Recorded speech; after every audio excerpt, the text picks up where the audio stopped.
Good afternoon, everyone. My name is Mark Tinker. I will be chairing this lightning talk session. We're just waiting for the slides to come up online so you can see the agenda for this afternoon.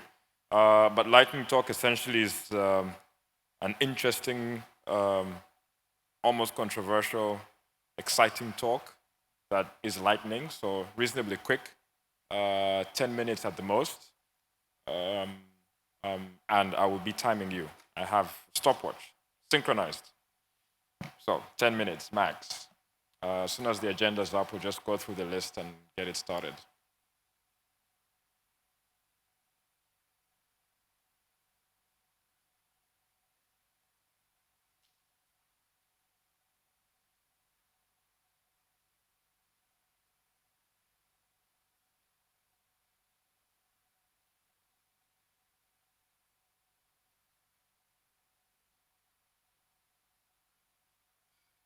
Okay, there we go. So we have a number of talks to get through in the next hour and a half. So we'll start off with Do Min Tuan, who'll be talking to us about applying ST and NFV in the mobile phone network. So if I could ask him to just come up. There you go.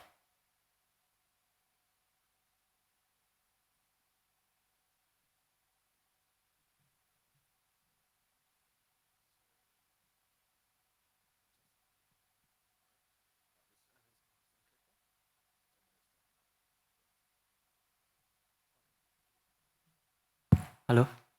Hi everyone. My name is Do Tuan. I'm from Mobile Phone Corporation. Today, I would like to share with you some information about my company and some issues that we are facing and how we want to overcome it. About mobile phone, we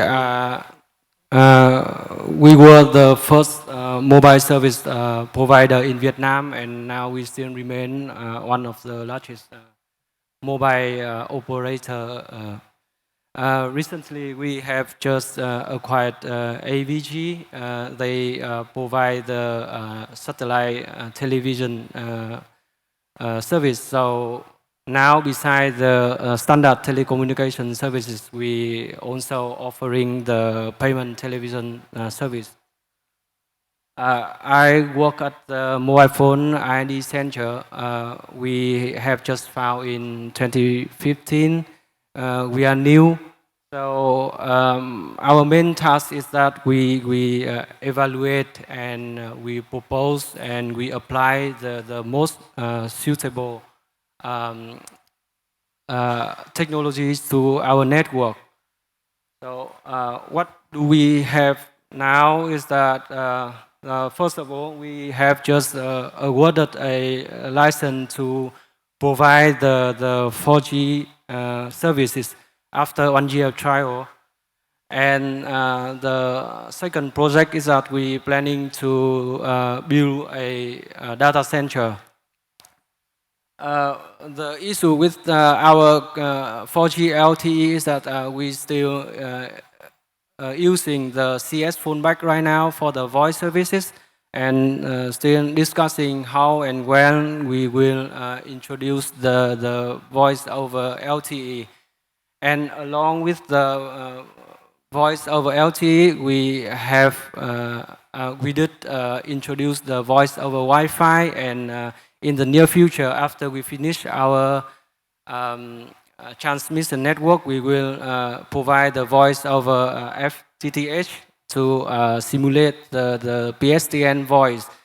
So what do we need now? We need a IP multimedia subsystem which able to share effectively the resource between the 4G and Wi-Fi and FTTH voice. And the system, the capacity of the system should be expanded easily. And with the data center, we want to build a hybrid data center, not only for our purpose, for example, to store our application server or our data, or customer data, but also to provide the internet data center to our customer. And we choose the network virtualization, and we hope that the network virtualization can um, solve can solve our problems. First of all, the IMS we want or we plan to running the virtual IMS on COD servers, so that we can expand the capacity by increasing the number of the servers. Because of our network topography, we will deploy 3 hubs located in Hanoi, Da Nang, and Ho Chi Minh City, and the system should provide a disaster recovery plan. And we plan to deploy the system with the capacity like this. That means the backup servers, the capacity of the main servers is equal to the sum of the capacity of the backup servers, so that if one of the main servers is out of order, the other backup servers can replace the functionality of the main server fully. And sorry. And for the data center, we choose the software-defined network architecture. We want to apply the Ethernet fabric instead of the classical hierarchy service architecture, so that we can use some pros of the Ethernet fabric, such as we don't need to use the STP protocol, or we can easily to expand the capacity of our architecture. And for the SDN architecture, we'll apply the standard solution from ONF. That means we will using the open flow protocol, not the specific protocol from vendors. For example, the Opflex from Cisco or something like that. And we also want to use the white box switch. That means we don't want to depend on any vendors. We want to program the protocol for the switch. And the last idea is that we going to apply 2 layers of controller. The local controller will deploy in each region, like Hanoi, Saigon, and Da Nang. And this controller will handle the function like the forwarding table configuration, which requires the low latency or high performance processing. And the global controller will proceed the inter-data center traffic engineering or the global workload balancing. So that's our idea. And we are now looking for vendors or partners who can help us with the solution, the equipment or software, and something like that. If you are interested, you can contact me at this email. Thank you very much.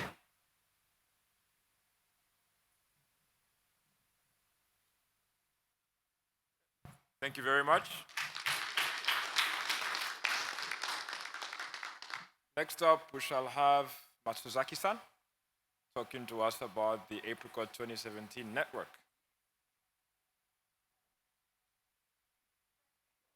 Yes,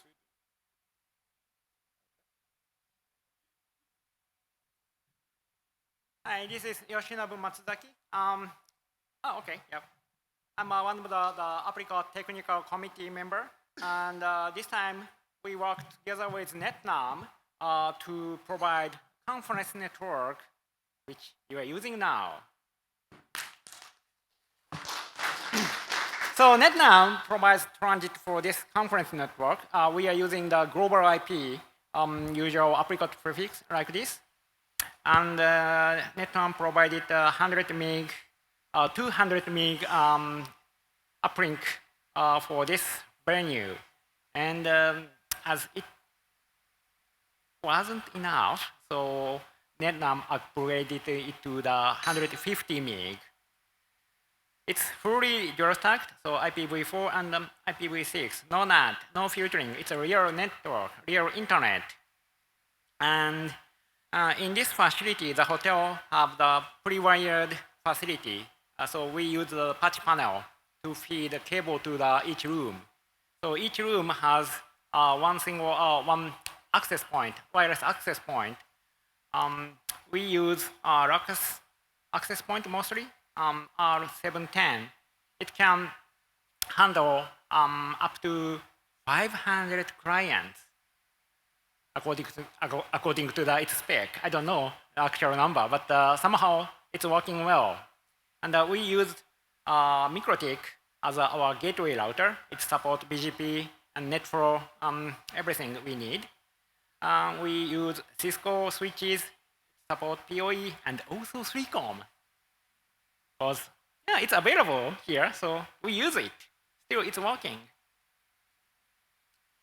So far, we have seen about 1,500 unique hosts so far, according to the DHCP. Almost 57% Apple. Wow.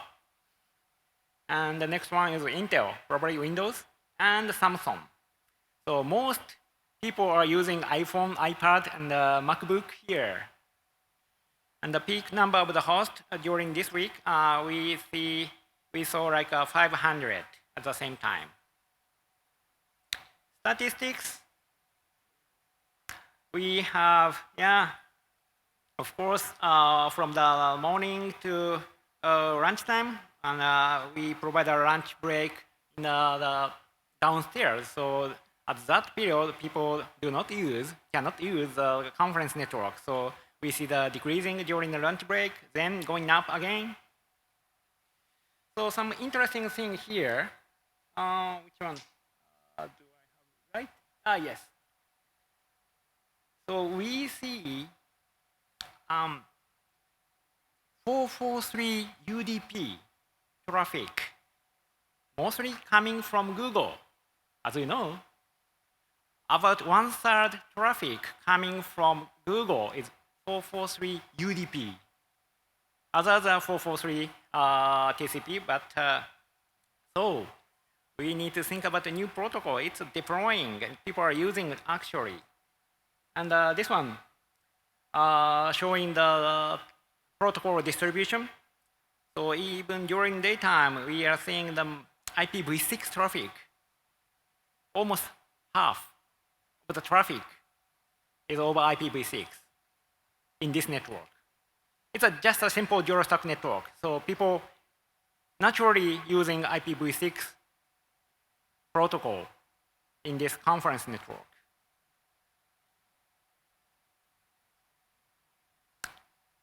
Yes, we are monitoring you by using syslog, SNMP, NetFlow, because sometimes people download something from the internet, and that exhausts the uplink sometimes, because we only have 100 meg, 200 meg uplink here.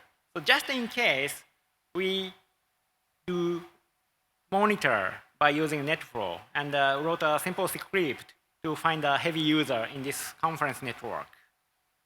So, but usually we just let them use because the conference network for our use, right? We need to download stuff from the internet. Sometimes we need to back up a file to the cloud or something like that. But unfortunately, we have only one case that we set a rate limiting for continuous heavily downloading. Sorry about that. I cannot tell the details, but yes, we did. Other findings. So we observed high CPU load on the active router, so the MikroTik, during this week. So almost every 6 hours, the CPU load goes up somehow. By searching 6 hours period, we found our NMS, liberal NMS, is calling the device to discover new functionalities. And somehow, that causes this high CPU load on MikroTik. So we just disabled the new function discovery on the liberal NMS. And that's solved somehow. That's good. Installation and reconfiguration. Even during the week, sometimes we have a new room for parallel sessions or co-located meetings, so we need to expand our network, and sometimes the room release, so we need to remove devices. So NetNum folks work pretty hard, so I need to mention 2 folks here.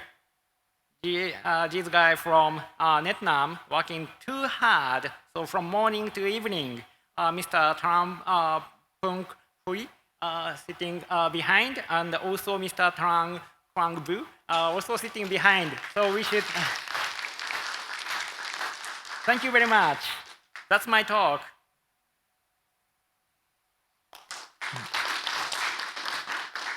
Can I ask a question? 1 minute, 30 seconds. Less than a minute. Have you considered installing caching devices, Maz, like an Apple cache? Yeah, we have an issue like Akamai cache going to some strange location because we are reusing the prefix. That was used in Auckland last year. Before that, many other places like Sri Lanka sometimes. So yeah, we see the issue. So we need to contact CDN to fix the issue. Good. One more question. The video that's being fed to YouTube is quite decent. A lot of folks from the Philippines are seeing it clear. Is it running on the same infrastructure, or you have a dedicated infrastructure for the video? It's in the same infrastructure.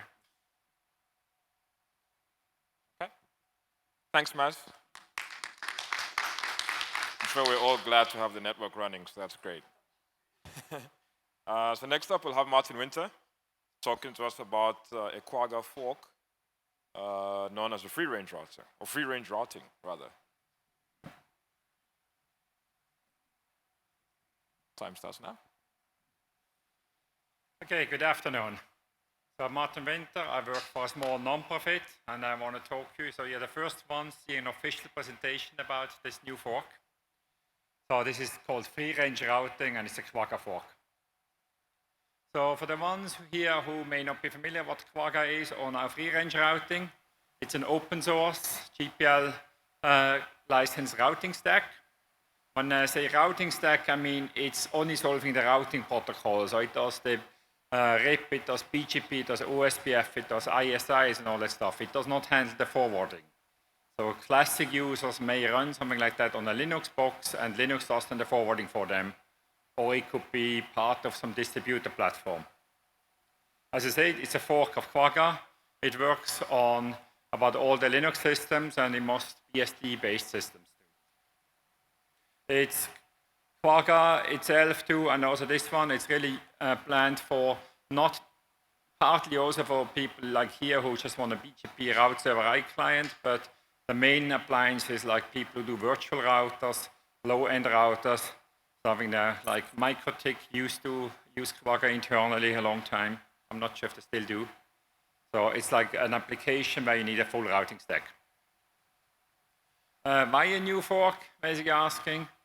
Fork is normally when you can't really change the community any other way. There was a lot of discussion in the community how the progress of Quagga was too slow. We tried for like many years, we were involved there too, try to change things around in the community to speed things up, get it more predictable, so when somebody sends it in Quagga, I know many people sent patches and it took a year, 2 years for things to go in, and that's just not acceptable for us. So we changed it around, a much faster development cycle, an open development model. There isn't really a central single person who is in charge. It's really community-based. So who is behind the new fork? Basically, most of the really active developers from the past years ended up. So Cumulus is basically one of the driving force with all the Cumulus Linux, the Quagga they use there, so all the changes came in there. We had Lab, and they are quite active on the BGP side, doing like VPN part. SixWind, there are some of the ones which are involved, like one of the founders there from the very beginning of Quagga.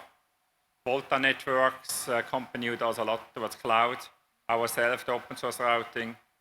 And AT Corp, they had like quite a few people too. There are far more, especially individual contributors involved too, and a few more companies as well. So what is different?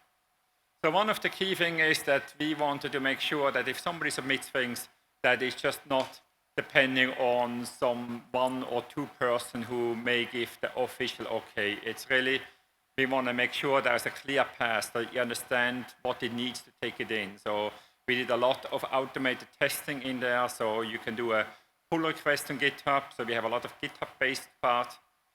If it doesn't fail it, there are some code reviews. In general, if nobody complains, then it's automatically added to it and it's moving forward. So we have a much faster development cycle there. The maintainers and steering committees we have, which oversees, they are democratically elected on it. There isn't a single person, nobody has a specific right to be on there because they were first or something. There is an election procedure. And also the assets itself, we basically put under the Linux Foundation to make sure there isn't like a single person who can like take hostile the rest of it. So the current status, basically the key thing. So what I'm showing here, the free-range routing is basically based on Quagga 1.1 plus changes. And this is like the first release, which is just about coming out very soon. We are currently at release candidate 2, so we have a few more things we need to look at, and then I think we go for the release. So these are the changes. There are probably about something above 1,000 commits between the Quagga 1.1 and the first table here. We have a lot in BGP, a lot of scale performance issues. I know a lot in the ISP world. People complained that the performance wasn't as good as it should be in Quagga. I don't know if you fixed all. Please have a spin if you're one of them. Try it out. If not, be very interested on reports there and try to fix it. We did a lot of other BGP add pad support, update groups, next hop tracking, a lot of things, unnumbered support in BGP. A big thing on the Zebra and also the LDP. There's a new LDP daemon there, and in Zebra supports MPLS. So like for some static LSPs, we don't do MPLS VPNs, or we don't do MPLS traffic engineering at this time. It's just basic MPLS. The rest may come hopefully soon. But we have that in. If you're interested in MPLS, be careful. You need a Linux kernel 4.5 or higher for MPLS support from Linux, if you run it on Linux, or you need OpenBSD as the platform below. So as we have a basic LDP in there. We have on the OSPF2 mainly, like we fixed the OpenBSD. Not sure anyone here cares about that much. Also unnumbered support in everywhere there. We had on the testing, we changed a lot from the old infrastructure to PyTest, which was there. We started doing topology tests. So that's a new way where we describe certain topologies and have an automated testing there. So we can simulate topology. So if you have a very interesting topology, I'm happy to work with you and see how we can add that into the automated test bed where every commit, every change basically will has to go through. We also have some JSON support for output if you want to do their stuff. We have a VRF Lite and a package there. If you're familiar with the Snap package in Ubuntu, we have like Snap package support too. So this is the version 2, very stable. There is also a development branch going on in the progress. That's already another about 1,000, 1,500 commits ahead of it. We have a lot more changes coming there.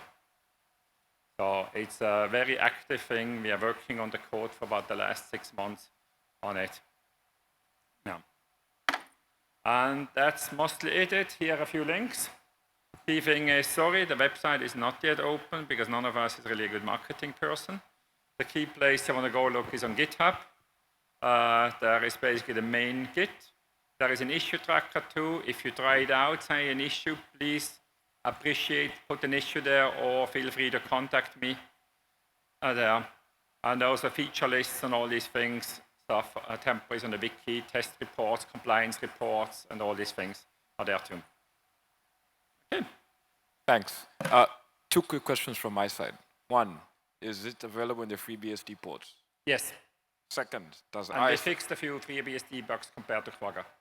Okay. Second, does ISIS work? Because it's Yes. broken in Quagga. Yes. Okay, that's it. Thank you very much.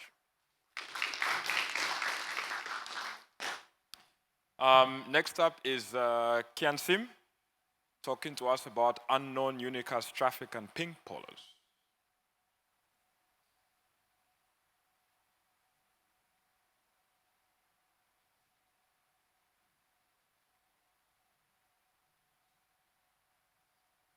You're on.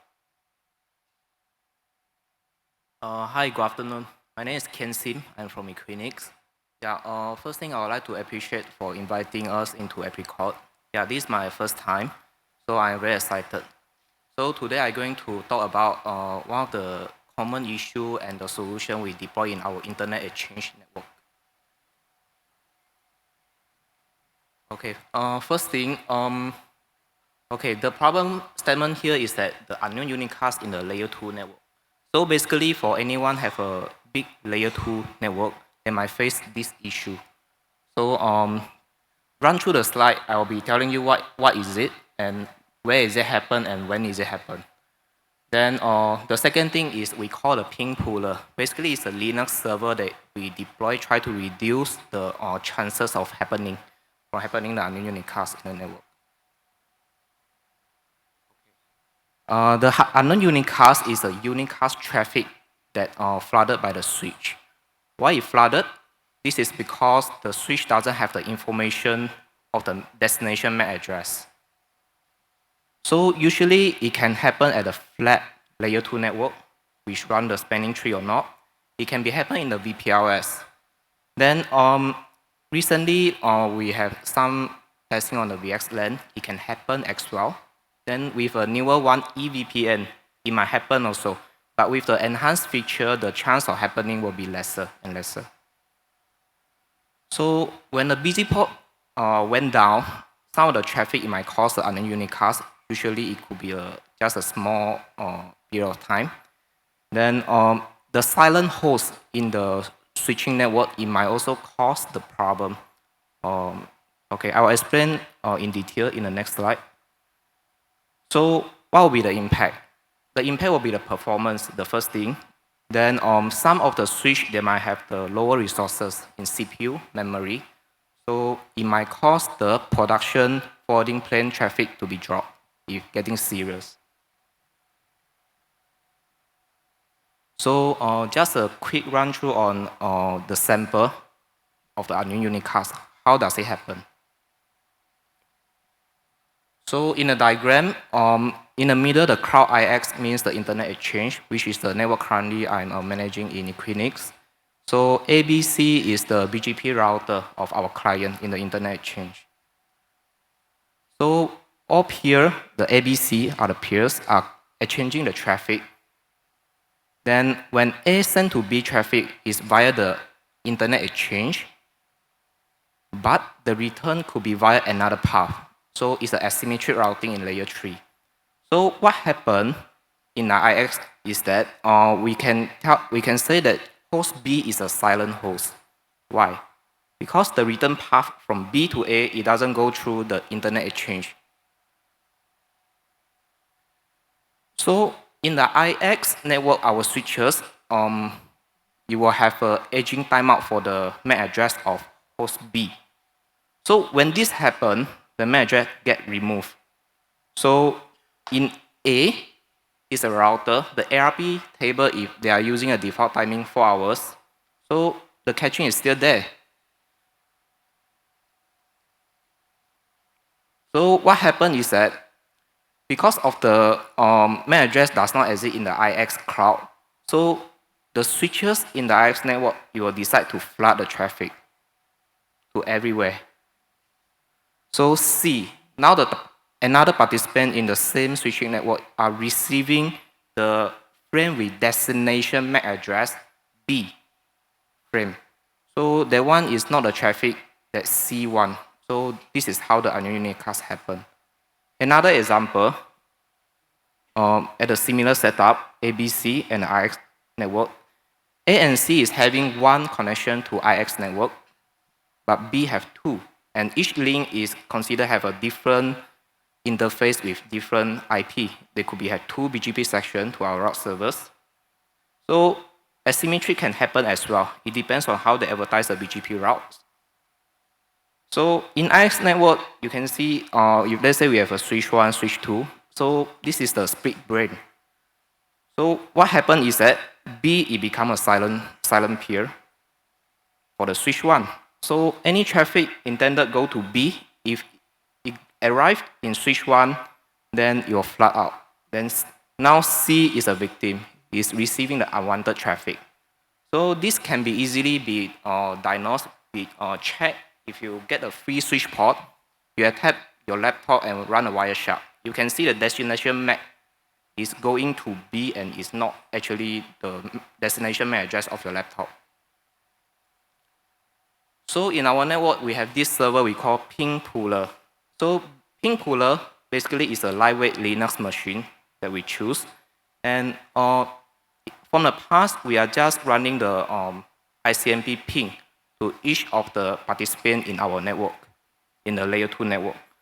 So how does it actually stop the unicast traffic? So this ICMP, it forces the router to reply with the ICMP reply. So that's why their MAC address getting learned by our switch, and it reduces the chance of unknown unicast from happening. So how does it?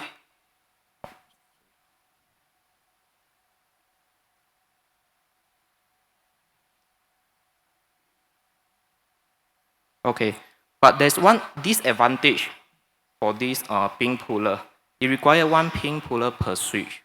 If a network we have 100 switch, that means we need 100 ping pooler. It's not scalable at all. So as a result, in this ping pooler, we have enabled another method to send the so-called key alive. We use the ARP packet format. This solution is not created by us. This is actually shared by JPNet M6 last year in the APRICOT conference. So we think that this is something that we want. So we think we might just try out, and since we already have a lot of servers, then we just implement it, install in our server. So how this method works is actually we have a script to modify the source hardware address and the source protocol address, so that it will send the modified ARP request out to the participant and force them to do the ARP reply. With this method, you have the same result, but there's one advantage is that it's more scalable. So this is a quick demonstration on how the solution actually mitigate the problem. So in this network, switch ABC is the switches in the IX network. ABC is a router client. P is a ping pooler server. Now we implement with the new method. So the ping pooler, it will send out a ARP request packet that to to have the source hardware and source protocol address set to the unknown address. Then for the target, you will send to each of the IX participant router so that they will receive the ARP request. So after B request, you will reply. So when you reply, right, the reply ARP frame will actually traversing through the network. Because switch B doesn't know it doesn't know the unknown address that we chosen in the modified ARP request, so the packet will actually flood. So at the end is that you can see the MAC table you populated over the network. So with this method, we only need one server. So this is a sample. It's just one line command per peer that we can do. Actually, we set the source MAC address and the source IP address. Then we run the bash job. Then just send out to all the participants. Then then you'll be able to achieve. So in our actual implementation, since that we have an existing ping pooler, so each ping pooler you will already have the IP and the MAC. So basically, we do not use the unknown MAC and IP for now. So we use our existing MAC and IP so that this return traffic will not flood through the network, but it will achieve the same result. So just a quick comparison. So which one is better? So I would say it depends on your network. If your network is small or medium size, probably the traditional ping pooler method will be suitable for you. Then if you want to have a scalable solution, then I would suggest to have the SHA SPA method for this. Thank you very much.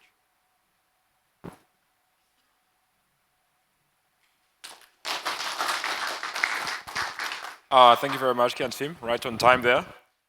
Next up, we'll have Mawatari-san talking to us about the JPIX route server routing table.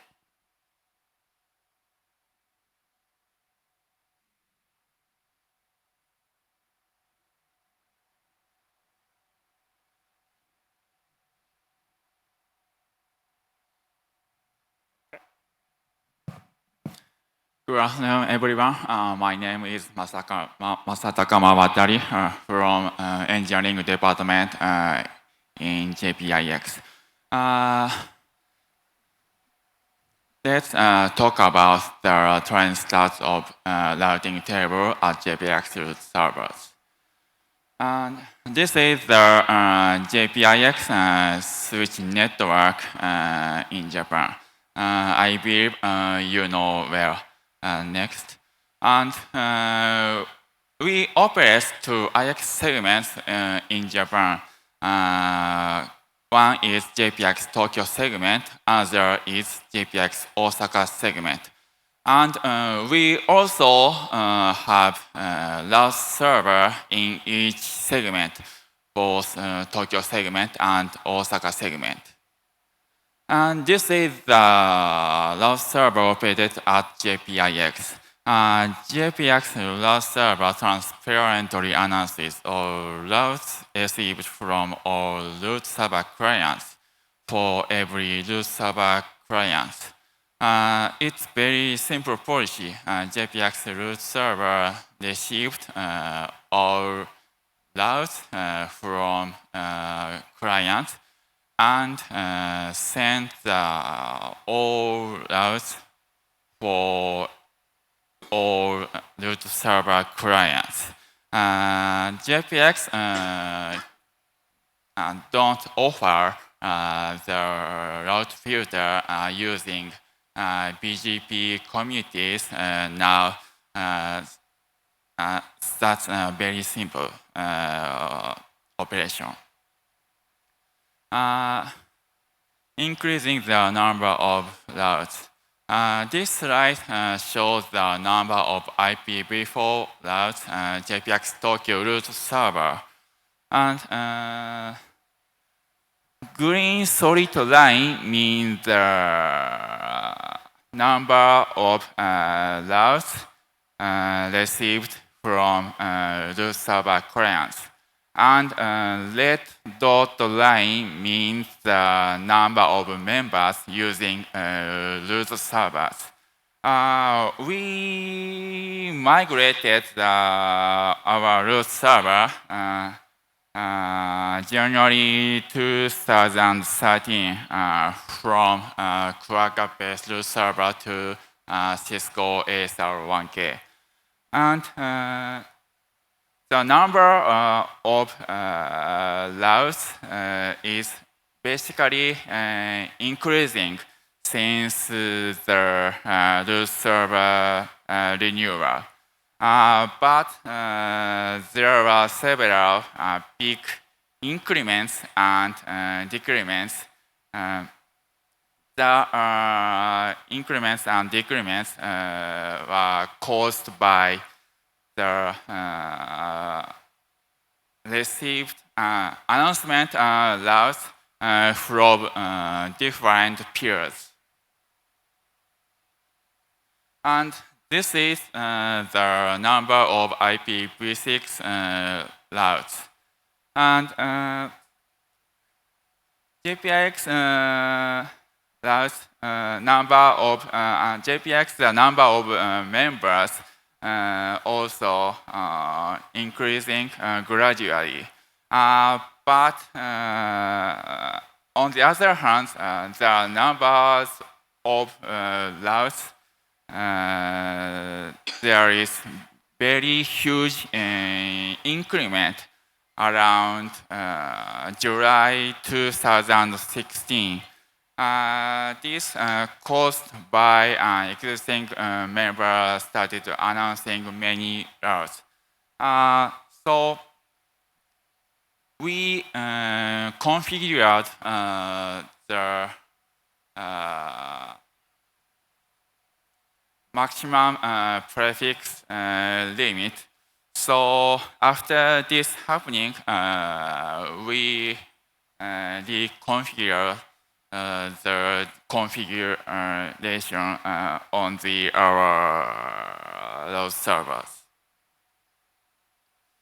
And this is the number of IPv4 routes. It's JPIX Osaka root server.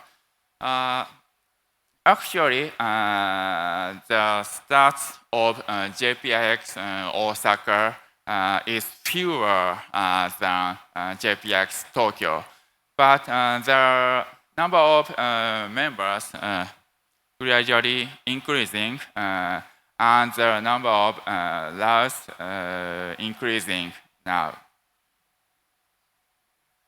And this is the number of IPv6 routes and JPIX Osaka root server. This is same as IPv6 routes at JPIX Tokyo root server. Around July 2060, there is a very huge rising of the number of routes. This slide is a summary of findings about the number of routes. About IPv6 routes at Tokyo root server, there was some period of increasing routes. But it was temporary, growing the routing table approx 4,000 routes per year. About IPv6 routes and Tokyo root server, there is a strong possibility to happen big changes depending on changing BGP policy by members using route server. And about both IPv4 and IPv6 routes at Osaka, the number of Osaka route server is fewer than Tokyo now, but it will be a similar trend of Tokyo with increasing the number of members. This is a configuration reference about BCP maximum prefix limit. Please see the detail of them later. And next is the distribution of prefix size. Firstly, the distribution of IPv4 prefix size at JPIX Tokyo route server. Slash 24 is the highest distribution of IPv4 prefix size. But some routes greater than 24 prefix size exist. But I'm not sure what the purpose of smaller prefix is now. And this is IPv6 prefix size. The slash 33 and slash 24 is larger than others. And some routes greater than slash 48.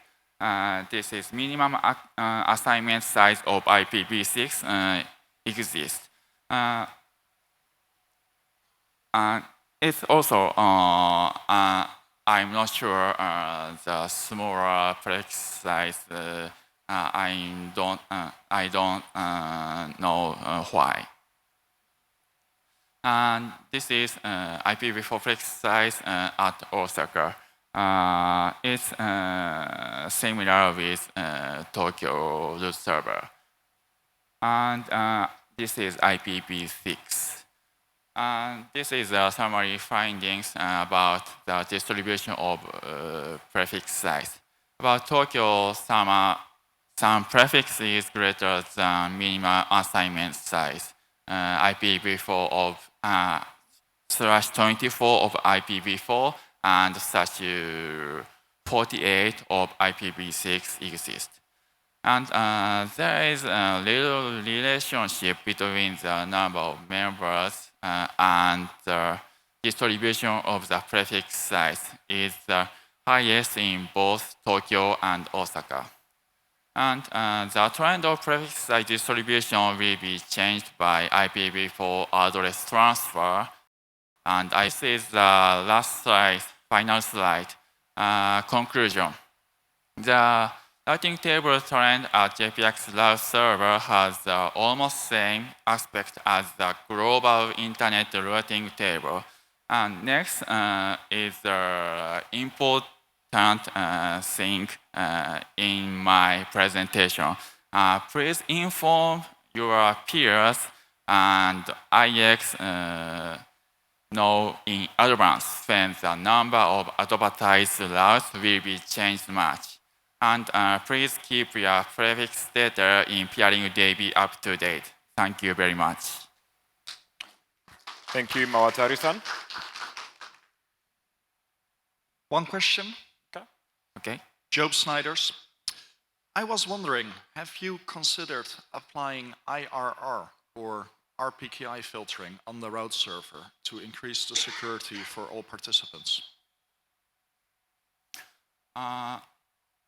Yeah, I know. My consideration about prefix size and number of routes is very important for root server. And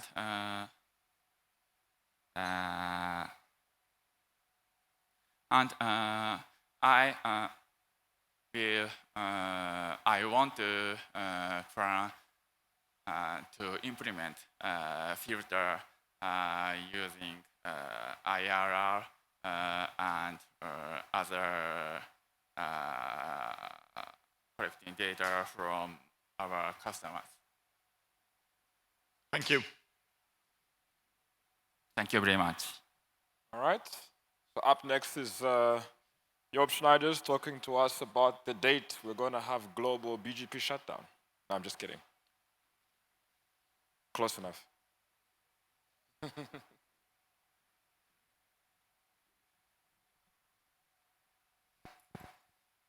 Thank you for having me. I'm Joop Snijders. I work for NTT Communications. And I would like to share with you some standardization work we have been doing recently in the Internet Engineering Task Force, the IETF. Communication between our network operator centers, our NOCs, can be a challenge in itself. Because there is this strange phenomenon that if I shut down a BGP session, all my peer sees on the other side is the fact that it's shut down. And there is no indication why it was shut down. Is the contract expired? Is there an operational problem? Is somebody doing maintenance? We don't know. And this specific presentation will address the problem of communication between network operation centers.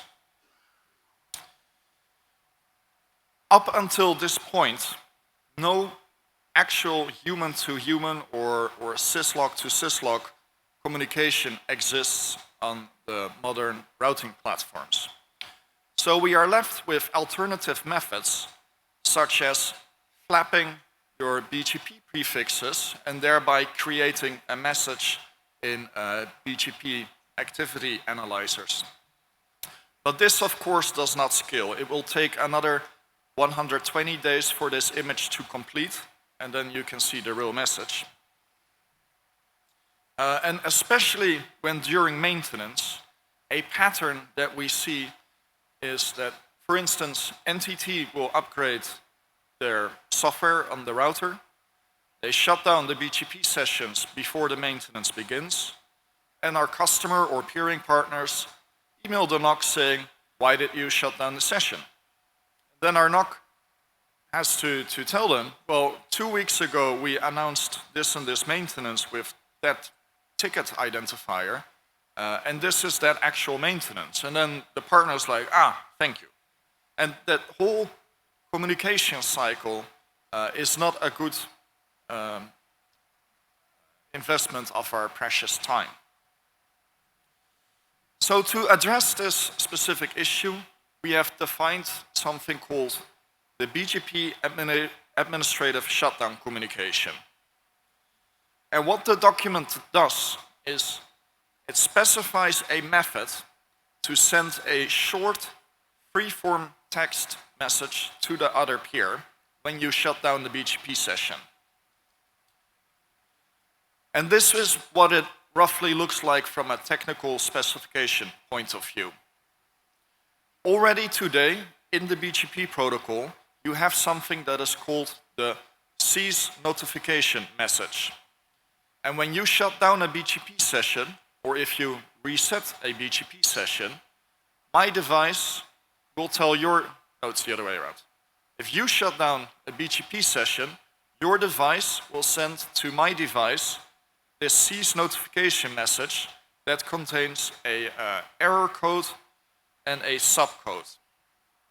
And what this specification does, it extends those existing cease notification messages by padding a short message to that BGP message, and that short message is supposed to end up in your syslog or in the BGP show commands. So this will be an example that already works today with OpenBSD. OpenBSD was one of the reference implementations we did to demonstrate and prove the usefulness of this methodology. What you see here is that I'm using the OpenBGPD CLI to shut down a session with neighbor 165.254.255.24, followed by the keyword down, which in OpenBGPD means shut down the session. And then after that comes this string, ticket 11438. We are upgrading to OpenBSD 6.1. We'll be back in 30 minutes. That portion that is highlighted in the strong font, That is the shutdown communication. And what you then see on the other side of the BGP session is first a syslog entry that the session has been shut down by the other side. This is business as usual. But then you see a line that shows that same message that I typed in on my side. So this means that if you see a session go down and the other side is using the shutdown communication, you have something like a ticket reference or a reason why it was shut down. And in this instance, the operator on the receiving side may, for instance, copy-paste the ticket ID into the mail program or the ticket tracking system, and then immediately you get all the details of the maintenance, assuming that the maintenance was announced upfront, of course. But this, in essence, is the BGP shutdown communication. Maybe, we don't know for sure yet, but Juniper has indicated some interest to implement this feature. Maybe this is what it will look like on Juniper, where you can add a disable keyword to a neighbor specification with the shutdown communication behind that, and then if you commit that, the Juniper will send the shutdown communication to the other side. Another interesting aspect of an approach like this is that in your router's configuration, you have a sort of documentation on why sessions are shut down. So the shutdown communication, if executed and implemented properly, is not only of use for the remote side that receives it, but also for the administrator itself to keep track of why certain sessions are down. Or maybe on Cisco iOS XR, if you reset a BGP session, for instance, if there is a ghost route or a still route or a BGP wedgie, you could clear the session and communicate why you are clearing the session. If we look at implementations so far, OpenBGPD has full support for this feature. This is because of the Power DNS team. Thank you, gentlemen. GoBGP has full support for the shutdown communication. PMACCT, the traffic analysis software. ExaBGP supports decoding the shutdown communication. And for debugging purposes, there exist patches for both Wireshark and TCP dump. So when you follow and debug a BGP session, you get that information as well. And from an IETF perspective, I expect that the draft will soon go into what is called IETF last call. That is a 2-week period before the IESG starts evaluating the document. But in other words, it's getting very close to RFC status, which would be good to have this standardized. And very, very important, this works with UTF-8.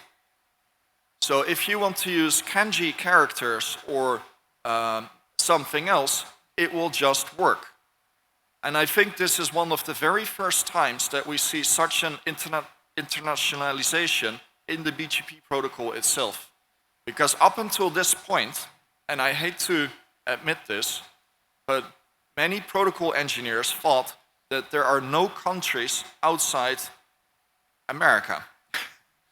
And we all know there's a great many countries that do not use English, that do not use 7-bit clean ASCII, but have their own character sets. And all of those will be able to use this feature as they deem fit. And furthermore, the shutdown communication is a free-form message. It is not designed to be computer parsable. It is designed to be interpreted by humans. And this allows you to use the feature in any way that is useful for your operations. In no way we will impose or restrict how to use this feature. All right, that concludes my presentation. If you have any questions, please come to the microphone or email me or tweet to me or send a BGP shutdown communication. Thank you very much, Job. I suppose a BGP shutdown message with an angry bird emoticon might be quite appealing to a number of people. Up next, we'll have Tien Mint talking about his Myanmar IP network. Oh, rather. Yes, my apologies. That would be her.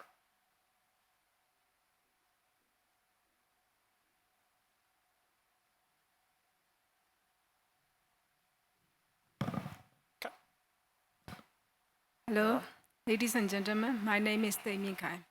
I'm from Myanmar. Today, my topic is Myanmar IP Data Network.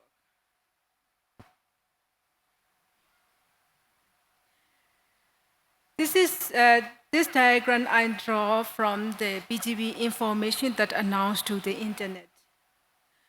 This information I updated at the September 9, 2016. So all the information will not be up to date, but I'd like to share information about our network. In our country, you may notice there are three.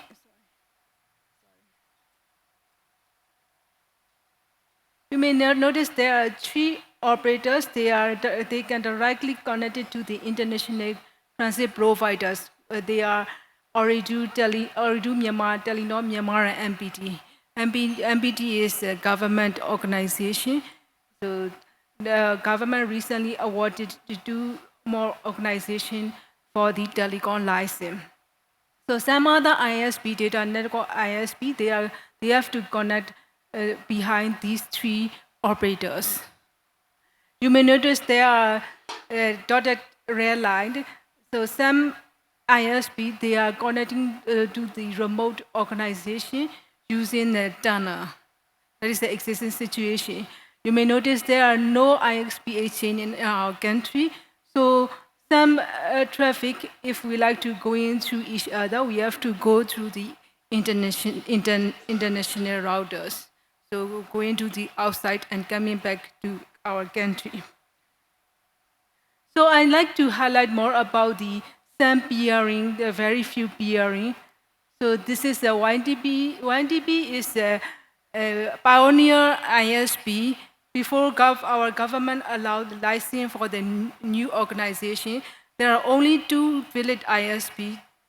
These are MPT and YDB. MPT is government organization. YDB is semi-government organization. Now they changed to the public company. So YDB has the same peering for the domestic traffic. Through YDB and MPT, we have a domestic link. Also, YDB and CNET and Rare Link, we have a same domestic link. Some other links are IP transit link. So this is the same diagram, but I type for AS number. I use AS number. So this is a diagram that 3 operators, they are connecting to the outside world. So I draw this diagram using the BGP information. All these IP transit providers are directly connected from these 3 providers. Now they will have more than these IP transit providers. So this is the IPv4 address. Myanmar internet is quite behind compared with any other countries. So we get a very limited IPv4 address. So YDB have the largest IPv4 address number, and MPT is second largest. This is total IPv4 address, and I updated on the September 9. So this is the same diagram I showed in the pie chart. So YDB is the highest number, and second is MPT. Any other organization, they have a small number only. So regarding about the IPv6 area, most of the organization, because of APRICOT, they have IPv6 address. But peering to the IPv6 is any operator, they are not peering with the IPv6. Only MPT have a peering to the FC, I noticed. But they are not providing IP transit for the IPv6. So YTP have a IPv6 peering, but have to create tunnel. So in Myanmar, we don't have IPv6 service there now. So this is information about the telecom license. Since 2 years ago, government allowed more telecom license. I updated on the January 2017. Up to January 2017, government already allowed a total 118 license. So including 4 operators. Previously, I showed you the Telenor, Ooredoo, and MPT. But next operator is another public company, is a joint venture with Theater. So it's also including iLicense 41. So iLicense operator means they can give every service, every telecom service, including mobile. iLicense means they can give every services except mobile service. So I noticed there are only total 20 APRICOT members. APRICOT, they have internet resources. I noticed 20 APRICOT members only. So this is my last slide. Thank you so much. I'm sharing my country information. Thank you very much. Actually doing reasonably well for time, but I think we'll have one more, unless there's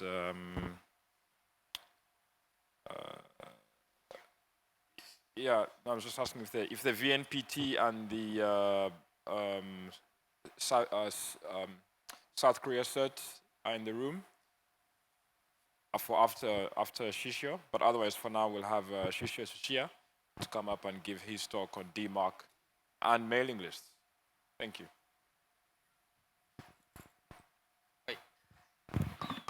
Hi.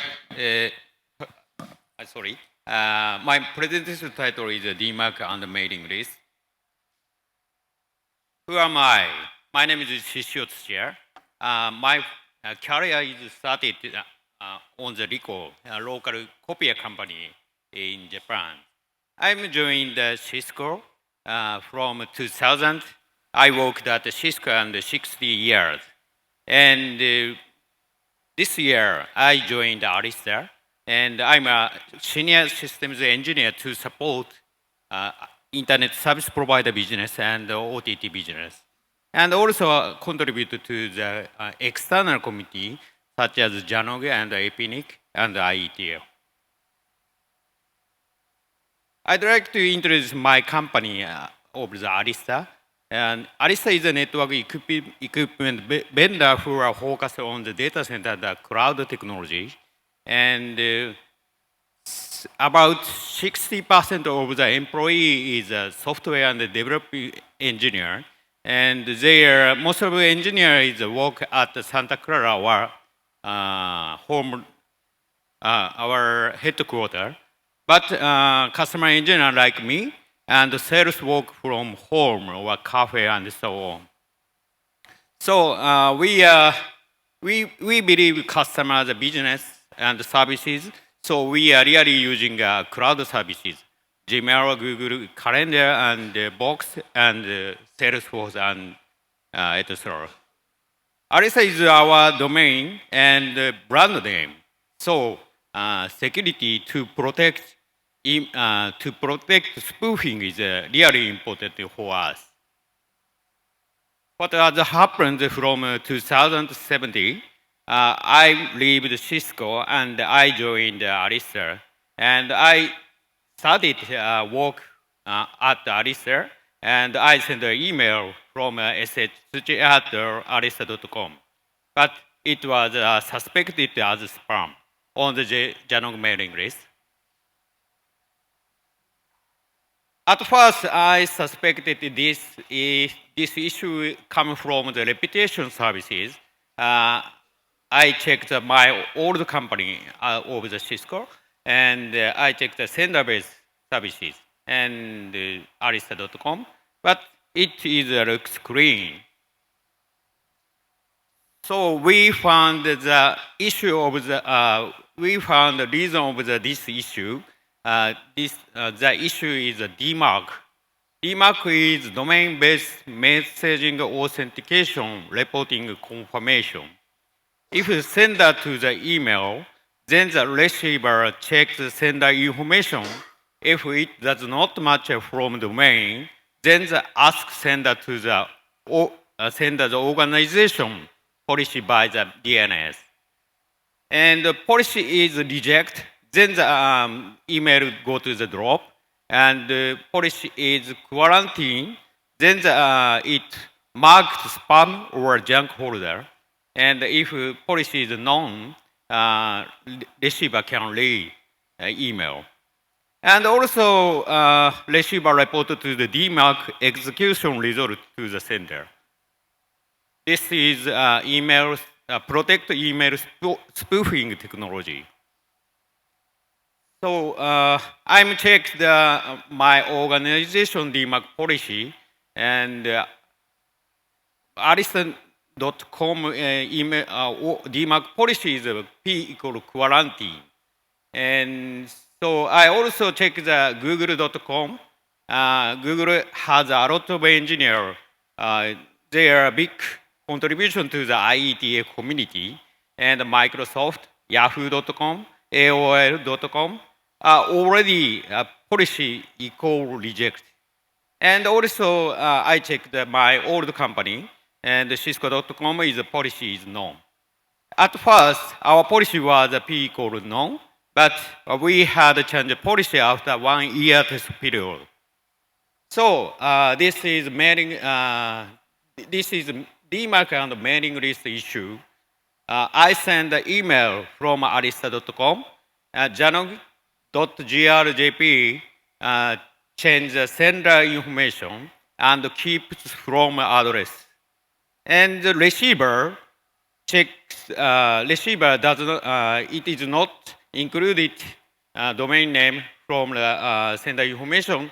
So they ask to the dmarc.arista.com. The policy is quarantine. So receiver marked this mail as a spam. So this is a message to the mailing list owners. Please consider the upgrade mailing list software. For example, Mailman support DMARC policy since 2.1.60, and they are recommended 2.1.80 and later. And general mailing list using 2.1.50, and IETF mailing list upgrade to the 2.70, but they are still discussion. And the Nanog mailing list is 2.20, and now, and Janog mailing list is considering an upgrade to the 2.23 plus Japanese language support. And but APOP's mailing list is still 2.1 to 12. So I think the problem will be happen in future. Okay, my presentation ended. Thank you for attention. Thank you very much, Lucia. I think at this point we'll ask Vimalatron to come up and speak to us about women in ICT.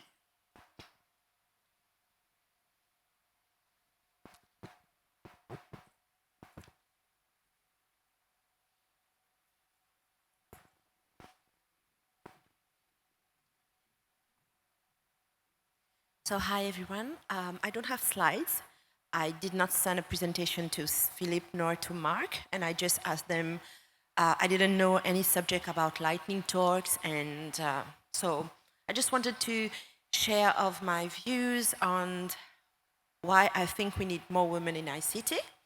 So 57% of occupation in the workforce are held by women, but this figure dropped to 25% when it comes to the computer sector. For me, this disparity hurts the technology itself. First, you know, like half of the users of technology today, websites, are women. So we should think that having women not just as staff, but in leadership position to define directions and for the company is direct strategic needs for the company itself. Today, research shows that 85% of purchasing decisions are made by women. I'm sure that your wife, your mom, your sister have great decision value while buying stuff.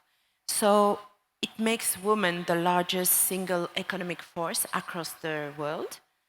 I'm not saying that we should hire women just to hire women, of course, but technology companies would benefit from a perspective and need the largest single economic force, women, to drive maybe the vision, the strategic, and how your company can make more profit and in innovation. Women in high position for, like, let's say the CEO of Yahoo or the CEO of Facebook in Google has demonstrated that women can be a driving force for innovation and ideas as technology. But it looks like ICT sector is very close to men from a woman perspective. So it is very vital for us today to reach out for more young girls and to encourage them to see what an amazing career it offers and build the pipeline for skills in the industry. So that was my just few-minute talks. And I'm from APRICOT, the APRICOT in the African region. Thank you. Thank you very much, Vimala. Does anyone have any questions for anybody that presented anything today or this afternoon?